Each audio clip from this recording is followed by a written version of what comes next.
Hello travelers, Boardman21 here, and today's build will be the Werrigan, but we've made some substantial changes to it due to entangling roots not being able to be procced in Werebear anymore due to its outrageous mana cost. On top of that, there's also currently a bug where entangling roots' cast speed as well as adaptive spell damage increase for the Spriggan are not currently working. So we're going to actually scrap the whole Werebear and entangling roots altogether and build the Werrigan a different way. We might even come up with a new name for it. We will now be running in just the regular Druid form with the Spriggan out, and we're going to be using Frenzy Totem and Eterra's Blessing to give it huge amounts of cast speed as well as increased damage, and then we'll also have Maelstrom going off so that we get lots of dodge and healing effectiveness. And what this will ultimately allow us to do is have really great survivability. With the new minion AI, the Spriggan will stay with you better. And now you'll just have Frenzy Totem on autocast so that it will receive the benefits from that as well as Poison Chance, which will help its damage. And then you'll also just hit it with Eterra's Blessing every few seconds or whenever you get to the next stopping point and allow it to just kill everything at that point. It still works just as it would in Werebear, except you have to push more buttons. And of course, we'll have Ice Thorns instead of entangling roots just because entangling roots isn't working, but when entangling roots gets fixed, we will throw that back in to get some more adaptive spell damage for the Spriggan as well as 100% increased cast speed, which will really push this build even further than it was doing in the Werrigan. Alright, let's go ahead and get into the skills, the interactions, and just how it all works. For skills, I'm running Summon Spriggan, Summon Frenzy Totem, Maelstrom, Eterra's Blessing, and Ice Thorns. And remember, Ice Thorns, if Entangling Roots gets fixed, this is one we will replace so that we'll put Entangling Roots back in the build, which will really buff this to a new level. For the Summon Spriggan, we just have it set up with the whole bottom left corner for the more damage and for the projectiles in a line. So we've got 7 points in Floral Ascendance for 84% more spell damage. 5 points in Vile Orb will make Veil hits deal 200% more damage against poisoned enemies. Frenzy Totem will give 50% poison chance to all allies. We got 5 points in Festering Orb. This gives 200% more hit damage against bleeding enemies. Or Spriggan will have bleed chance thanks to the affix on the chest. Then we have Veil Barrage. This gives 4 extra projectiles to the Veil Orb. It will reduce the damage done, and then with 1 point in Veil Assault, they are all now in a line with even a little less damage, but now you're getting 5 hits instead of just 1 at a time. For Summon Frenzy Totem, we have this set up to affect only our companion to get as much poison chance, attack speed, or cast speed in this case, and some resistance as possible. We've got 4 points in Rapidity, 2 points in Reinforced Totem, 3 points in Revitalizing Totem, 5 points in Venomous Intent. This gives all allies affected by the Frenzy Totem global poison chance. That's huge. By the second hit, your Spriggan should be doing the maximum amount of damage on enemies. 3 points in Symbol of Haste, gives us haste when we cast it. 1 point in Symbol of Selflessness, so that the Frenzy Effect Totems is only for companions, but at an increased effect now.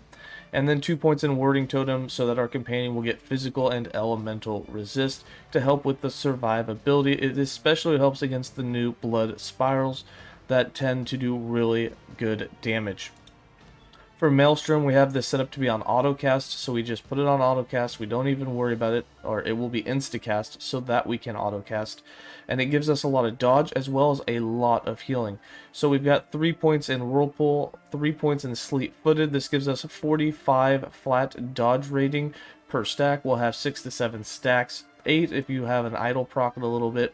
4 points in Calm for mana efficiency, 2 points in Arctic Blast, 1 point in Sudden Gale turns it into an instacast with a cooldown. This allows us to autocast it. 1 point in Power of the Storm will let it cast off lightning each second that you're at 6 stacks or more.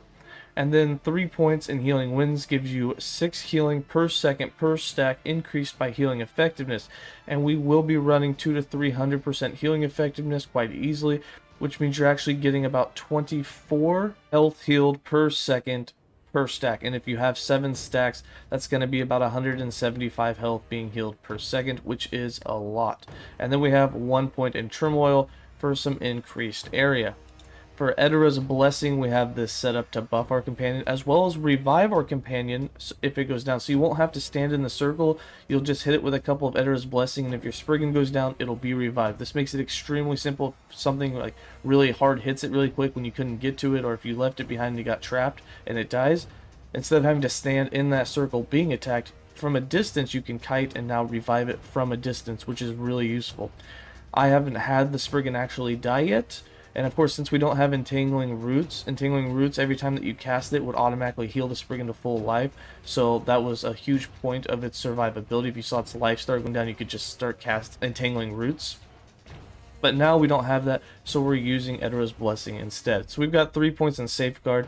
It'll give our Spriggan 45% elemental and poison resist. If you add that to the physical and elemental that the Frenzy Totem gives, your Spriggan is covered except for Necrotic and Void. Those will be its most dangerous ailments to go against. We got 5 points in Ardent Touch, which will give the minion 30% more cast speed and move speed.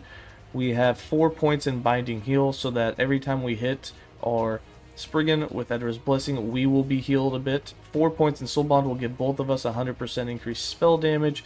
2 points in Encourage has a chance to refresh the companion ability. We don't care about this, but what we do care about is that Eterra's Furl makes the companion taunt, so everything will go for your Spriggan instead of you, which really helps with your survivability.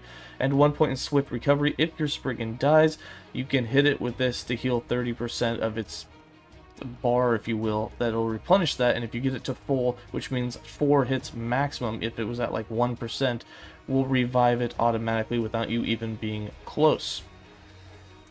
And then for Ice Thorns, we just have this set up the normal way to proc when you get hit. We've got 3 points in Dagger Thorns, 2 points in Bramble Armor, 4 points in Spell Thorns, 1 point in Anemophily, 1 point in Thorn Shield, 4 points in Bulb Shield, so that when you get hit, there'll be a 40% chance for it to proc, and then when it procs, there's a 40% chance for it to basically double proc. With the shield, it'll create a shield around you for 1 second, and then the Ice Thorns will go out and do damage. With 2 points in Bark Shield, that shield will give 80 flat armor instead of 40, and 3 points in Eternal Protection makes it last for 1.9 seconds instead of 1 second. For passives, we got 25 points in the Primalist base class, with 1 point in Gift of the Wilderness, 8 points in Natural Attunement, 6 points in Wisdom of the Wild, 5 points in Hunter's Restoration, and 5 points in Berserker. In case we do take a lot of damage and get to low life, we'll then take an additional 30% less damage, as well as this is an Endurance build, we'll have the 60% Endurance damage reduction kick in as well. For the Shaman, we got 8 points with 8 points in Silent Protector. This gives us 200 armor with a Totem active, as well as 24% mana regen increase, which is huge for the build. It helps pay for Maelstrom, which will be going off all the time, and since we're always casting Frenzy Totem, you'll always have a Totem active. We got 20 points in the Beastmaster with 8 points in Ursane Strength, 1 point in Feline Bond, 1 point in Ardor's Loyalty, 5 points in Boarheart, 4 points in Porcine Constitution, and 1 point in the Chase. Now, you can swap this and put the 4 points that are in Porcine Constitution for that 12% damage reduction over to the Chase for some more cast speed and move speed for your companion, as well as a quicker revive time. And then for the Druid, our master class, with 58 points, we've got 1 point in Blood Claws, 5 points in Veil Warrior, 7 points in Bark Skin, 8 points in Wood Laurel, 5 points in Spirit Claws, 10 points in Blossoming Vines, 10 points in Hide Skin, 1 point in Woodland Bond, 1 point in Natural Duality, and 10 points in Eternal Nature for 40 adaptive companion spell damage, which is what makes the Spriggan do a lot of damage. This is mandatory to get to that spike of damage that you see in the video where they're doing 10 or 20k crits on the training dummy. Without this 40 adaptive spell damage, the Spriggan will hit like a wet noodle. So this is the first place you're going to want to go to. This is obviously not a build you'd really want to level up with. You can, it'll be painful until you get points in that, but this is where it really comes together. Then for items and idols, so for items, we're running a composite staff that we found that had tier, I think 6 or 7, had tier 7 minion physical damage on it. We put minion spell damage on it. Your Spriggan does scale with physical damage as well as spell damage, so this is a huge boost to it. There has been a problem with minions not scaling with spell damage, and it was really hard to tell the difference of damage with this, but with the fact that Entangling Roots is also not working with the Spriggan, it's one of those things that might buff the damage a little bit when everything gets fixed. And then for all our other items, there's no uniques on this build. If you want, you can run the Death Rattle Amulet for the crit multi for your companions. However, since it only gives 100%, it just wasn't that big of a difference since we don't have like 100% crit. We have about 10% chance to crit with our Spriggan, so we didn't do it. But on the chest, we've got minion spell crit, minion chance to bleed. The bleed is important. You need at least tier 1.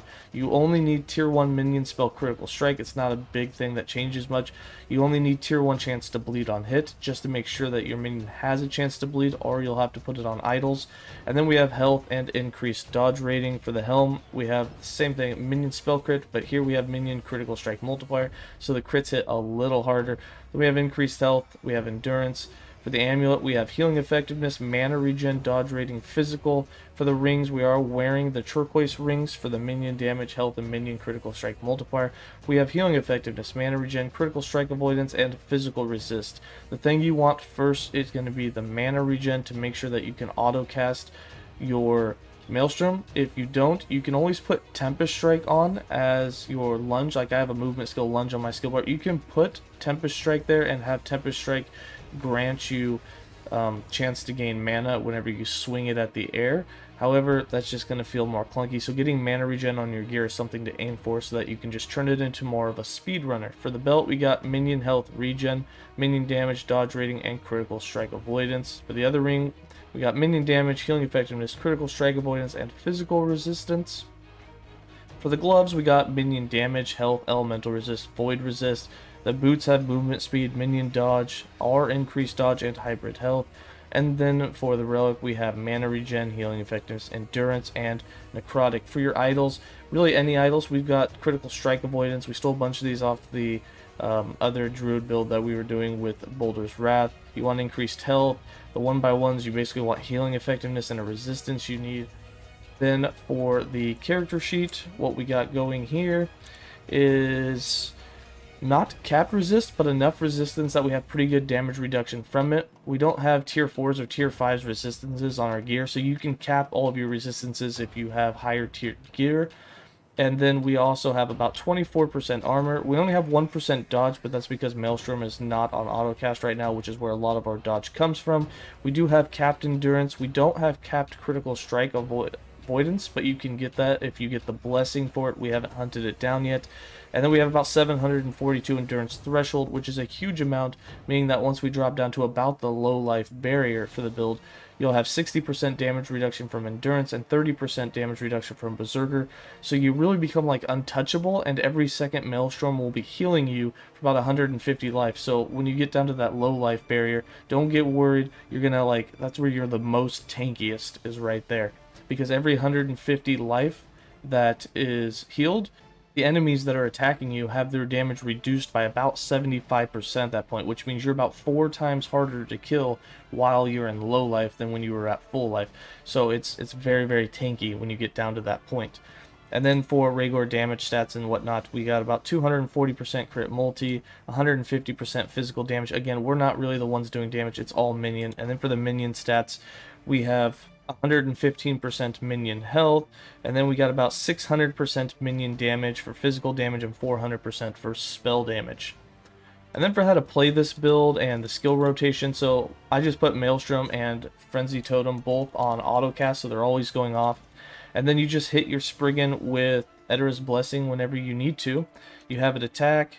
You'll notice that when it attacks, it's getting about 6k crits right now, but as soon as you hit it with Eterra's Blessing and it's in range of the Frenzy Totem, its damage is significantly boosted. Once it's got Bleed and Poison on the enemy as well, which it needs the totem to get that poison, which is what was boosting the damage so much.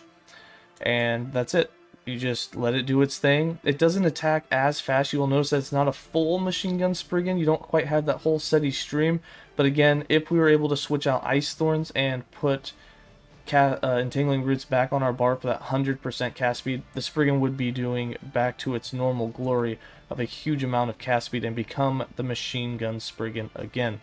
However, in this case, It's just not quite the same amount of cast speed, but it's still very potent, and in the gameplay you can see the AI is nice. The Spriggan doesn't just stay behind. If you just speed run through the map, the Spriggan will continue to catch up to you. As soon as it catches up, it stops, starts killing things, and then it'll catch up to you again.